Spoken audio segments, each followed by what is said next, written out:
The Blue Rose Manuscript, by Francis Rosenfeld. Divided by Zero. Revelation. The divine or supernatural disclosure to humans of something unexplainable relating to human existence or the world. The expectation to understand everything, while worthy, is unreasonable. Some things can't be counted in the time frame of existence. Some knowledge is so alien to our mind, we can't put it in a structure of understanding. Don't shun such knowledge and such things. It is pure vanity to believe we have a grasp on reality just for understanding a few of its laws. Think about it. We can only understand the things close to our scale. Everything that is significantly larger or smaller is outside our grasp. We can only see things that get revealed by the light. Everything that is finer than the top if its range or coarser than its bottom is invisible to us. If I were to move so fast that, as you blink, I shifted my position from this side of you to the other, your mind could not find a reasonable explanation and would think me magical. Far away things may look real to us, when in fact they are just mirages of light. You say that the mirage phenomenon is not foreign to our understanding, and that we all heard about the strange tricks eyes play on weary travelers when they are lost in the desert, thirsty and exhausted. I'm not talking about extreme situations. I'm talking about things we take for granted every day.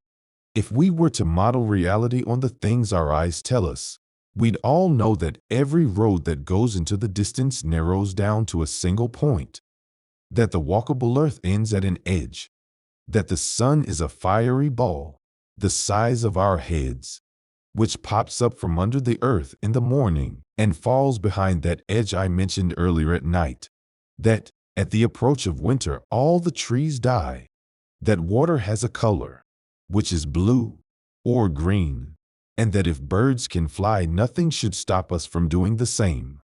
We don't think of the reflection we see in the mirror as a real person, but we do that with the reflections of stars, because their mirror is very far away and made of an essence we can't understand. That is the paradox of trying to understand infinity. Although you can grasp the concept in the abstract, it eludes scientific tools, categories, and unifying theories, because, by its very definition, no matter how many things you understand about it, you can always add one more. Those things that defy reason, we usually tuck them away, label them as coincidences, lapses in attention, primitive thinking. But they are there, consistently. And the more you try to make them fit neatly into their boxes, the weirder and the more insistent they become. Because our rational mind always dismisses these things, you won't find them explained in scientific tomes. We immortalize their mysterious occurrences in myths and folk stories, in poetry and old traditions, in art. They are the revelatory gift existence doles upon us small creatures way before we are old enough to understand it. Reality lets us know that things are a certain way. We can't explain it. We don't have the tools to verify it. We can't bring it up as an argument in a discussion and expect to be taken seriously. But we know. Is this knowledge useful to us in our daily lives? Yes. We use it quietly all the time. I know what you will say. That the things we describe as revelations are just an unconscious accumulation of observations that finally structure their comment rates into a rational thought. That is not what I'm talking about. I'm talking about just knowing things we don't have the capacity, the instruments, or the time to know. Not based on scientific precepts. How did the first person know a certain plant eases a fever or helps heal a wound faster? How did people intuit that a bunch of tiny stones cut at an angle and stacked to form a semicircle could hold more weight than a heavy stone lintel? How did people sense the needed ingredients and the series of processes that would turn iron ore into strong, flexible steel? Why would somebody attempt heating and cooling metal really fast in the hope that would increase its strength? We take all the advances of humankind for granted. They are part of the arsenal of science now. and we act as if they were all happy accidents, when any rational analysis would eliminate that circumstance for being too unlikely to have happened. Legend has it that a Chinese empress, 4,500 years ago, was having tea in her garden, and a cocoon fell in it and started to unravel into delicate silk fibers. Maybe Athena visited her before she settled down in Greece to teach the women there how to make pottery, baskets, and woven fabrics. Apparently, one of her gifts was to inspire new technologies.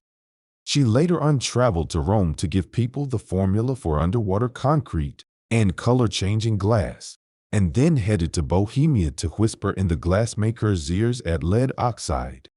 She guided the hands of ancient metal workers as they devised techniques for metal coating still in parallel to this day, taught sailors how to navigate by the stars and make lodestone compasses, and showed the people of Babylon how to build a clock that runs on shadows.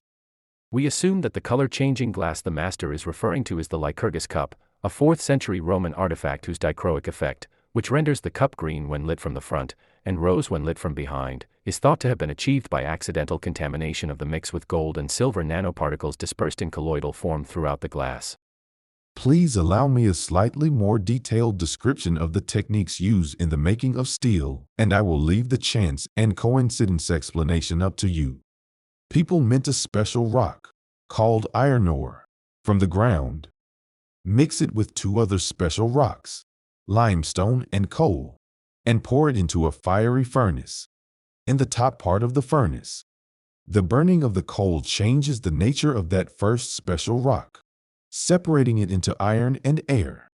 Meanwhile, in the bottom half, the second special rock, the limestone, traps the impurities and the ashes, turns into slag, and floats on top of the pure metal, which is heavier.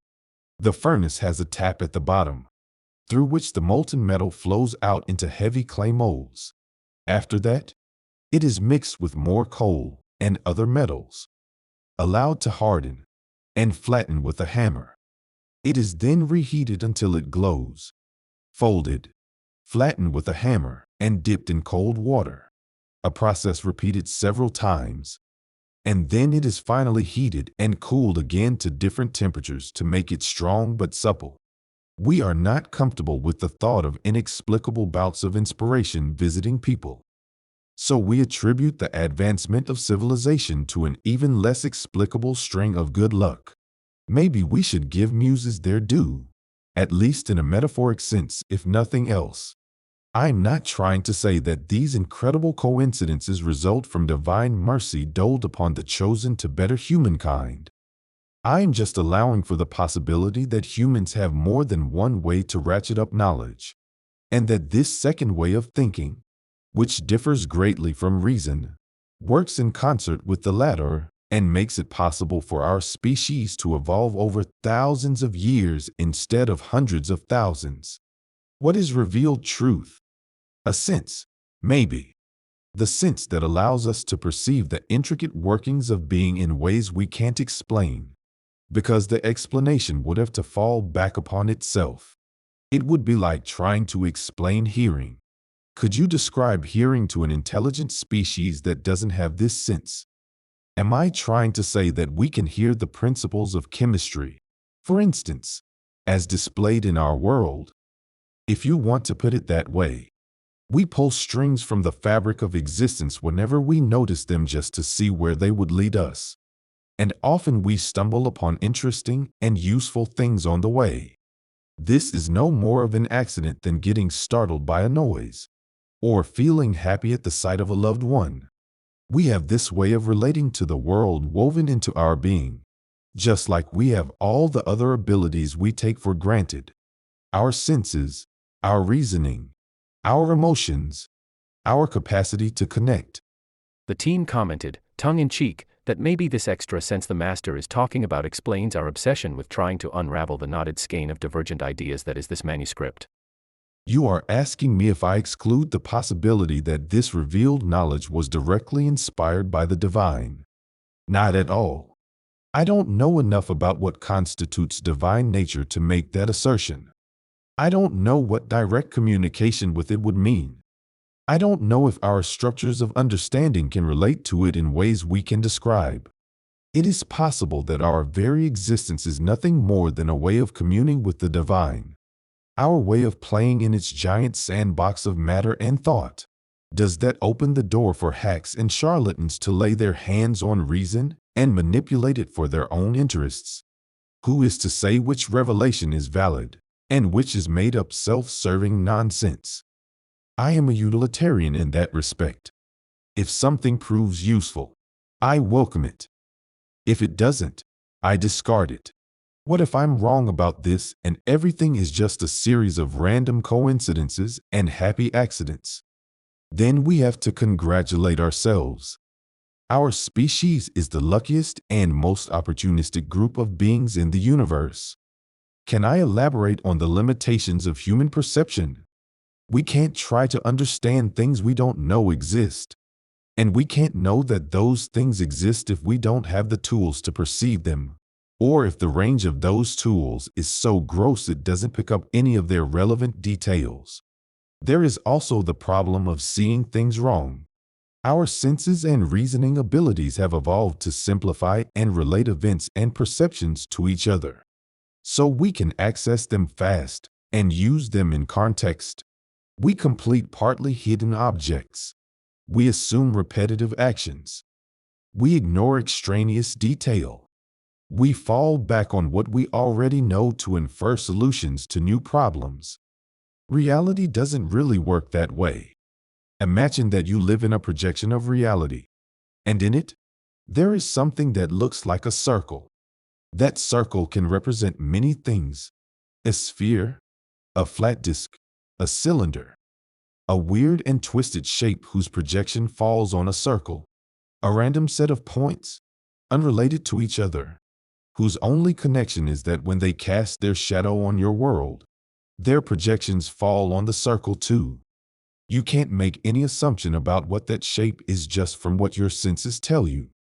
A partly hidden shape can have the entire hidden portion missing, and the way something looks, so similar to what you already know, may be of no use to you at all. You open a box and see what looks like a scrumptious cake, but when you try to cut a slice from it, it falls apart and flows through your fingers like mist. You are conflicted, because you need things to follow the rules. But that doesn't mean there is something wrong with the cake look-alike. You made the assumption it was a cake, and that's what was wrong. Not an easy thing to live with, for sure. Why is that? Because if the thing that looks like cake was something entirely different, it makes you question everything you are sure about, and reality becomes a very scary place. People are much happier with false knowledge they are certain of than with the realization that everything they thought about reality is now in question. We feel our reality, like the giant sea anemones sense the shifts in currents. We're stuck in our spot, in our understanding of the world, and find some comfort in the fact that it looks unchanging.